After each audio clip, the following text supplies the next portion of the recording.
অত্যন্ত চমৎকার হয়েছে। আসসালামু আলাইকুম। ওয়ালাইকুম আসসালাম। সুপ্রিয় দর্শক বন্ধুরা, আমরা আজকে আপনাদেরকে একটি অন্যরকম ফসল অর্থাৎ মশলা জাতীয় ফসল সেটা নিয়ে আপনাদেরকে কিছু তথ্য দেওয়ার জন্য আজকে আমরা হাজির হয়েছি। আমাদের মাঝে আমাদের হলুদ চাষি জনাব রুবেল সাহেব আছেন। আসলে এই হলুদ চাষ আমাদের জানা মতে সেটাতে খুব একটা পরিশ্রম বা খুব একটা ব্যয়বহুল না, কারণ হলুদ এক বৎসরে একবার হয়, বৎসরজীবী উদ্ভিদ। এটা ফাল্গুন চৈত মাসে আমরা রোপণ করি, রোপণ করার পর আরেকবার পৌষ মাঘের দিকে আমরা সেই হলুদটাকে সংগ্রহ করা হয়। আর হলুদে জমি তৈরির সময় আমরা জমিতে জৈব সার ব্যতীত অন্যান্য সার প্রয়োগ হয় না বললেই চলে। এবং সবচেয়ে উল্লেখযোগ্য যে বিষয়টা সেটা হলো হলুদের চাষ আমাদের অনাবাদি যে পতিত জমিগুলি সেগুলিতে হয়ে থাকে। আসলে আমাদের বসতবাড়ির আশেপাশে বহু জমি পতিত পড়ে থাকে, যেগুলোতে অন্য কোনো ফসল ফলানো সম্ভব হয় না, সেগুলোতেই মূলত আমরা হলুদের চাষটা করে থাকি।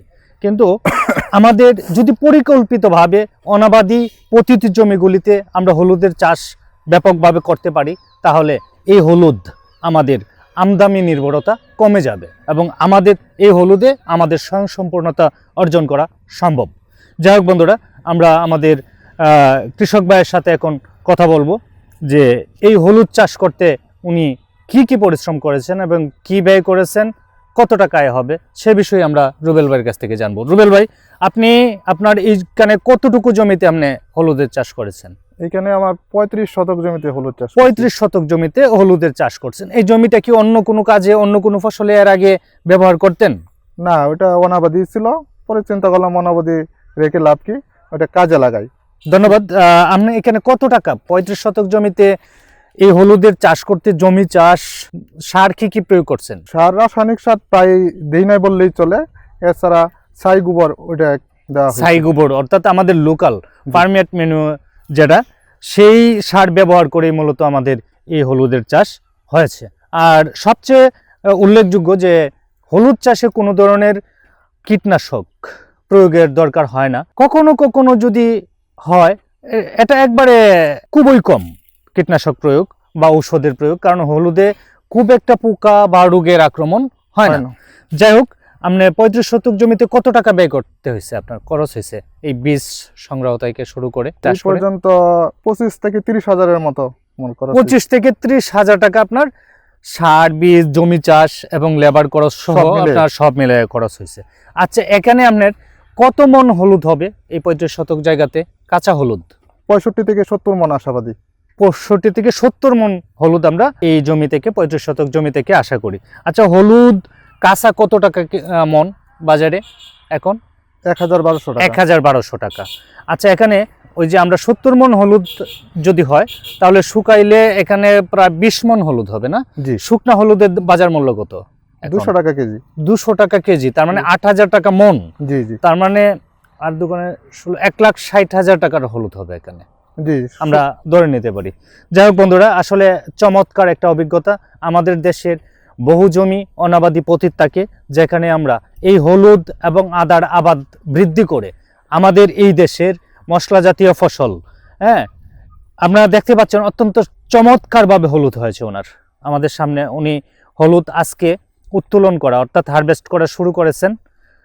পুরো জমিটা যদি আপনাদেরকে দেখাই, সবটুকু জমি প্রায় উত্তোলন উপযোগী হয়েছে। আমরা যদি দেখাই আমাদের জমিটুকু,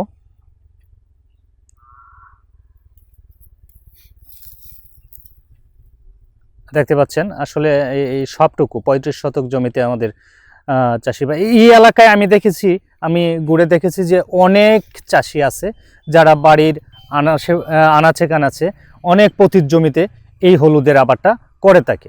আসলে আপনাদের দেখানোর উদ্দেশ্য যে এই হলুদের আবাদ এবং এর লাভ দেখে যদি আমাদের কৃষক ভাইরা আরও উদ্বুদ্ধ হয়, তাহলে দেশে হলুদের আবাদ দিন দিন আরও বৃদ্ধি পাবে এবং আমাদের এই হলুদ এর যে আমদানি নির্ভরতা সেটা কমে যাবে এবং একসময় আমরা এই হলুদ চাষে আমরা স্বয়ংসম্পূর্ণতা অর্জন করব। পাশাপাশি অন্যান্য মশলা জাতীয় ফসল সেগুলিও আমরা আমাদের কৃষক ভাইরা উৎসাহী হবে এবং বাণিজ্যিক আকারেই চাষ করা সম্ভব, এবং সেই রকম জমি আমাদের এই দেশে বিদ্যমান এবং প্রচুর পরিমাণে আছে, যেগুলোকে একটু ভালোভাবে ব্যবহার করলেই আমাদের এই বিভিন্ন ধরনের মশলা জাতীয়, যেমন হলুদ, আদা, এছাড়াও আরও অনেক মশলা জাতীয় ফসল যেগুলি আবাদ করা সম্ভব। যাই হোক বন্ধুরা, আমরা একটু দেখব যে হলুদ উনি কীভাবে উত্তোলন করতেছেন। হলুদ উৎপাদন দেখতে যাচ্ছি, উত্তোলন দেখতে যাচ্ছি। রুবেল ভাই, হ্যাঁ জি।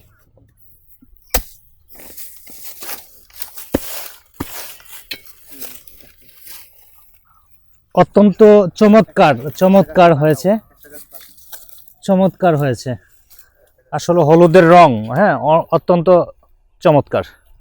যাই হোক বন্ধুরা, আমরা এখন আপনাদেরকে ফলনের আরেকটি অংশ দেখাতে যাচ্ছি। বন্ধুরা, আমরা এতক্ষণ আপনাদেরকে হলুদ চাষের অভিজ্ঞতা নিয়ে কথা বললাম।